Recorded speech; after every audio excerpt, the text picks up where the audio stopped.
Career എന്ന് പറയുന്നത് German language പഠിച്ച് നമുക്ക് ജോലി സംബന്ധമായിട്ടും അതുപോലെ ഹയർ സ്റ്റഡീസിന് വേണ്ടിയിട്ടും ജർമ്മനിലേക്ക് പോകാൻ വേണ്ടിയിട്ട് നമ്മൾ അതിനെ ഫോക്കസ് ചെയ്യുന്ന ഒരു സ്ഥാപനമാണ്.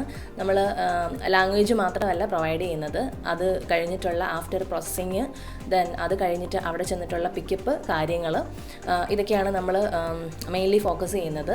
അതുപോലെ തന്നെ നമ്മളിവിടെ ലാംഗ്വേജ് ഫ്രീ ആയിട്ടാണ് സ്റ്റുഡൻസിനാണെങ്കിലും നേഴ്സസിനാണെങ്കിലും പ്രൊവൈഡ് ചെയ്യുന്നത്. നേഴ്സിന് ഫുള്ളി ഫ്രീ ആയിരിക്കും, അവരുടെ പ്രോസസ്സിങ് ചാർജ്, അവരുടെ പോകാനുള്ള എല്ലാ കാര്യങ്ങളും ഫ്രീ ആയിരിക്കും. അതുപോലെ സ്റ്റുഡൻസിനാണെങ്കിൽ നമ്മുടെ ഇൻസ്റ്റിറ്റ്യൂട്ടിൽ A1 മുതൽ B2 വരെ ലാംഗ്വേജ് ഫുള്ള് പഠിച്ച് നമ്മൾ തന്നെ പ്രോസസ്സിങ് ചെയ്യുകയാണെങ്കിൽ അവരുടെ പ്രോസസ്സിങ് ചാർജിൽ നിന്ന് നമ്മൾ പഠിച്ചിരിക്കുന്ന അത്രയും കോസ്റ്റ് ഡിഡക്റ്റ് ചെയ്ത് കൊടുക്കുന്നതായിരിക്കും.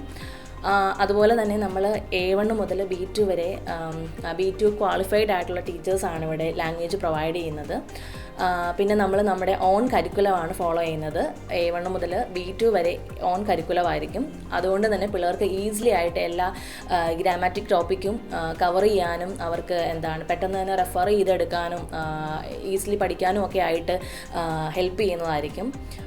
ഇവിടെ വന്നിരിക്കുന്ന A1 മുതൽ B2 വരെയുള്ള സ്റ്റുഡൻസ് പറയുന്നത് അവർക്ക് ആ ഒരു കരിക്കുലം വെച്ചിട്ട് പെട്ടെന്ന് അവർക്ക് ഗ്രാമാറ്റിക്കൊക്കെ ക്യാച്ച് ചെയ്യാൻ പറ്റുന്നുണ്ട് എന്നാണ് പറഞ്ഞത്. അതുപോലെ തന്നെ നമ്മൾ എക്സ്ട്രാ ഒരു 2 സ്കോളർഷിപ്പും കൂടി നമ്മൾ ആഡ് ഓൺ ചെയ്തിട്ടുണ്ട്.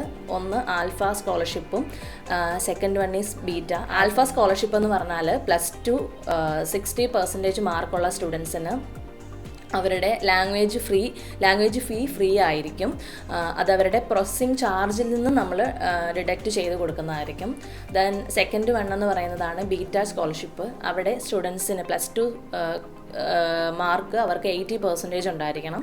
ആ ഒരു 80% മാർക്ക് ഉണ്ടെങ്കിൽ അവർക്ക് നമ്മൾ പ്രോസസ്സിങ് ഫീസും കൂടി അവർക്ക് ഡിഡക്റ്റ് ചെയ്ത് കൊടുക്കുന്നതായിരിക്കും. അതിൻ്റെ പ്രൊസീജിയർ എങ്ങനെയാണെന്ന് വെച്ചാൽ, ഇവിടുന്ന് നമ്മൾ പ്രോസസ്സിങ് ചെയ്ത് A1 മുതൽ B2 വരെ പഠിച്ച് പ്രോസസ്സിങ് ചെയ്ത് ജർമ്മനി ചെന്ന് കഴിയുമ്പം ഇവർ ഹൗസ് ബിൽഡിങ് കഴിഞ്ഞിട്ട് നമ്മൾ ത്രൂ ആണ് ഒരു ഹോസ്പിറ്റലിൽ പ്ലേസ്ഡ് ആകുന്നതെങ്കിൽ നമ്മൾ ആ ഒരു പ്രോസസ്സിങ് ചെയ്തിരിക്കുന്ന ആ ഒരു ഫീസ് 2 വർഷത്തിനുള്ളിൽ തന്നെ അവർക്ക് റിട്ടേൺ കൊടുക്കുന്നതായിരിക്കും. കുറേ വർഷങ്ങളുടെ എക്സ്പീരിയൻസ് ഉള്ള സ്ഥാപനമാണിത്. കോതമംഗലം, പെരുമ്പാവൂർ, കോഴിക്കോട്, കോട്ടയമാണ് നിലവിലുള്ളത്. അറൗണ്ട് ഒരു 6 to 7 years എക്സ്പീരിയൻസ്ഡ് ആണ്. ദെൻ നമുക്ക് ജർമ്മനിയിൽ ഓഫീസുണ്ട്. സോ ആഫ്റ്റർ സർവീസും നമ്മൾ പ്രൊവൈഡ് ചെയ്യുന്നതായിരിക്കും. പിക്കപ്പ്, ദെൻ റൂം അങ്ങനെയുള്ള എല്ലാ കാര്യങ്ങളും പ്രൊവൈഡ് ചെയ്യുന്നതായിരിക്കും.